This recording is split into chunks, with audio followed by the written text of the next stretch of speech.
नाशिक आणि त्र्यंबकेश्वरला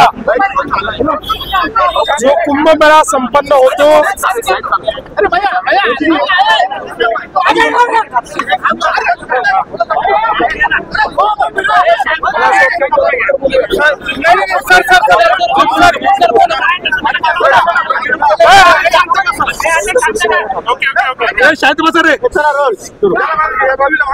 त्र्यंबकेश्वर आणि नाशिक या ठिकाणी जो कुंभमेळा संपन्न होतो त्या संदर्भातली 13ही जे प्रमुख आखाडे आहेत त्याचे महंत, साधू संत आणि सर्व प्रमुख पुरोहित संघाचे मंडळी अशा सगळ्यांसोबत आज एक बैठक झाली। या बैठकीमध्ये कशा प्रकारे पुढची सगळी कारवाई करायची आहे त्याच्यावर चर्चा झाली।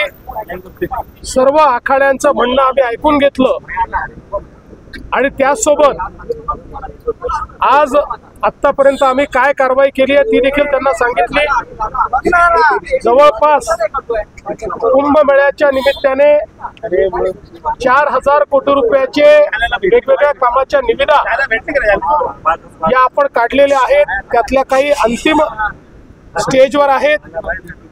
जवळपास 2000 कोटी रुपयाच्या अजून निविदा या आपण काढतो आहोत।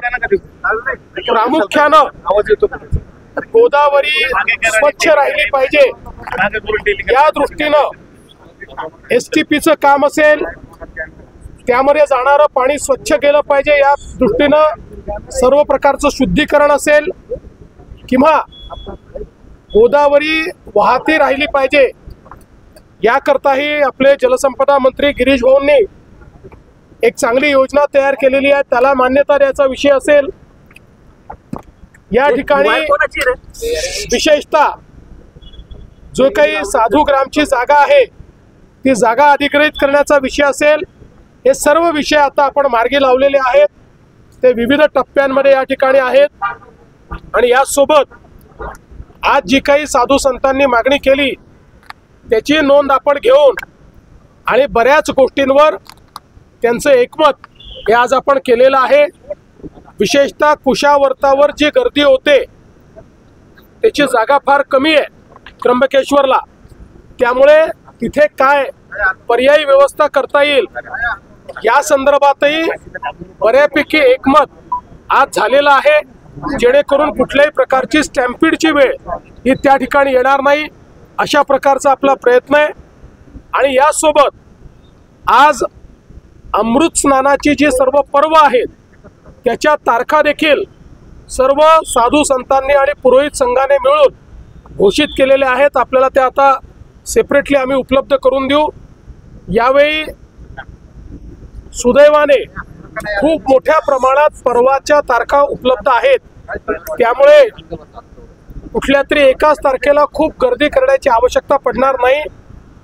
यावेळेचा जो आपला सिंहस्थ कुंभमेळा आहे हा नेहमीपेक्षा जास्त काळ चालणार आहे, त्यामुळे जास्त पर्वणी या ठिकाणी आहे आणि म्हणून मला असं वाटतं की जी काही भाविकांची गर्दी आहे त्याचं योग्य नियोजन हे आपल्याला करण्याची संधी त्यात मिळालेली आहे। एक अतिशय सुव्यवस्थित अशा प्रकारचा हा कुंभमेळा करण्याचा आमचा प्रयत्न आहे आणि म्हणूनच आजच्या बैठकीमध्ये सगळे निर्णय आम्ही घेतलेले आहेत।